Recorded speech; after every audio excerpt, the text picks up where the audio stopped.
গেল ১৫ দিনের মধ্যে দ্বিতীয়বারের মতো প্রধানমন্ত্রী শেখ হাসিনার ভারত সফরে ১০টি সমঝোতা স্মারক সই হয় দুই দেশের। নানা কারণে এই সফর ছিল আলোচনার কেন্দ্রবিন্দুতে। নয়া মেয়াদে ক্ষমতায় আসার পর ভারতের প্রধানমন্ত্রী নরেন্দ্র মোদীর আমন্ত্রণে এটি প্রথম কোনো রাষ্ট্রপ্রধানের সফর।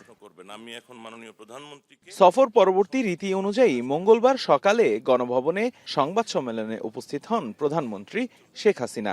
শুরুতেই সফর নিয়ে বক্তব্যে প্রধানমন্ত্রী বলেন, এই সফর ভারতের সাথে সহযোগিতামূলক বিশেষ সম্পর্কেরই বহিঃপ্রকাশ। এটা অবশ্যই আমার এবং বাংলাদেশের মানুষের জন্য অত্যন্ত সম্মানের, পাশাপাশি বাংলাদেশের সঙ্গে ভারতের সহযোগিতামূলক বিশেষ সম্পর্কেরই বহিঃপ্রকাশ। এরপরেই শুরু হয় প্রশ্নোত্তর পর্ব। সেখানে নানা প্রশ্নের মধ্যে বহুল আলোচিত তিস্তা প্রকল্পের কথা বারবার উঠে আসে। মমতা মোদী দ্বন্দ্ব ভারতের আভ্যন্তরীণ ইস্যু বলে মন্তব্য করেন প্রধানমন্ত্রী। বলেন, তিস্তা ইস্যুতে ভারত চীনের আগ্রহ আছে, তবে বাংলাদেশ দেখবে নিজের স্বার্থ। যেখান থেকে যে প্রস্তাবই আসুক না কেন, সেই প্রস্তাবটা কতটুকু আমার দেশের জন্য প্রযোজ্য, যে টাকাটা আমি লোন করব সেটা শোধ দেওয়ার মতো সক্ষমতা আমার আছে কি না, আর এই যে প্রজেক্ট আমি নেব সেই প্রজেক্ট সম্পন্ন হবার পর তার রিটার্ন কি আসবে, সেখান থেকে আমার দেশের মানুষের কল্যাণে কতটুকু কাজে লাগবে সেটা বিবেচনা করেই আমরা প্রত্যেকটা কাজ করে থাকি। কেউ মনে করলো যে এদিকে ঝুঁকলাম না ওদিকে ঝুঁকলাম, এই ঝুঁকাঝুঁকির ব্যাপারে কিন্তু আমার নাই।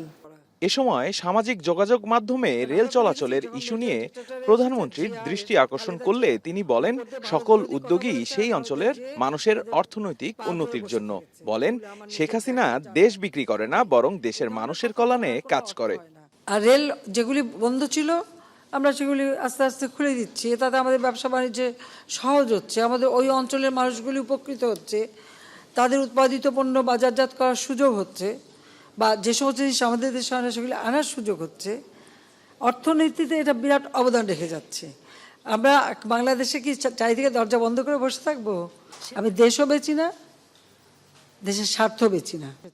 আরেক প্রশ্নের জবাবে প্রধানমন্ত্রী বলেন, কর ফাঁকি দেওয়াতেই ডক্টর ইউনূসের সাজা হয়েছে। ডক্টর ইউনূসের বিদেশে বিনিয়োগের উৎস নিয়েও প্রশ্ন করেন সরকার প্রধান।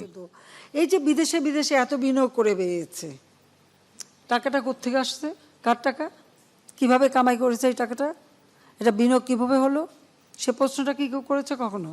এদিকে রাসেল ভাইপার সাপ নিয়ে আতঙ্কিত না হয়ে সতর্কতার সাথে চলাচলের পরামর্শ দেন প্রধানমন্ত্রী শেখ হাসিনা। পরিবেশের ভারসাম্য রক্ষার জন্যই জীবজন্তু, তাই না? অবশ্যই, এটা তো ঠিক না, এটা আর কিছু না, যারা চলে তারা একটু সতর্ক হয়ে চলতে হবে। দেবরাজ দেব, এখন, ঢাকা। ওয়ালটন ফ্রিজ কিনে অনেকের মতো আপনিও হয়ে যেতে পারেন মিলেনিয়াল। সেরা পণ্যের সেরা অফার।